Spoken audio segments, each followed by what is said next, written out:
মাঝে মাঝে দেখবেন নিজের মধ্যে কেমন যেন একটা হাহাকার, কেমন যেন একটা শূন্যতার অনুভূতি সৃষ্টি হয়।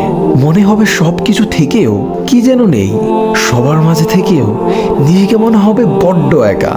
এই অনুভূতিগুলো স্পেশালি তখনই হয় যখন আপনি অনেক দিন ধরে আপনার রবকে ভুলে থাকেন, কিংবা আপনি রবের ইবাদত তো করছেন বাট পূর্ণ মনোযোগ দিয়ে করছেন না, দায়সারাভাবে খুশুখুজুবিহীন সালাত আদায় করছেন। যখন আপনার রাত দিন পার করছেন নিদারুণ এক উদাসীনতায়।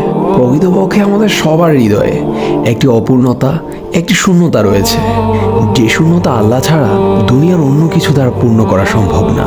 তাই নিজের এই অসহায়ত্বের করুণ মুহূর্তগুলোতে আল্লাহর কাছে নিজেকে পরিপূর্ণ সঁপে দিন। যেভাবে সম্ভব নীরবে, ফুপিয়ে অথবা হাউমাউ করে আল্লাহর দরবারে ইচ্ছে মতো কাঁদুন। আপনার রবের কাছে যে আপনার চোখের পানি অনেক মূল্যবান, আপনি তো তা জানেনই।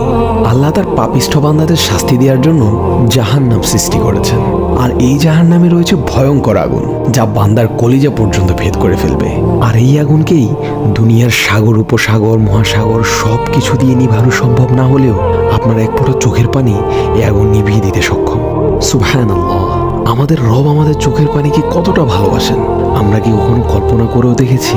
তাই দুনিয়ার খারাপ লাগা, কষ্টকর, বেদনাদায়ক মুহূর্তগুলো যেন আমরা গান শোনা, মুভি, সিনেমা দেখা, কাছের কারোর সাথে শেয়ার করা, এগুলোর পরিবর্তে আমাদের অশ্রু দিয়ে আল্লাহর সাথে শেয়ার করি।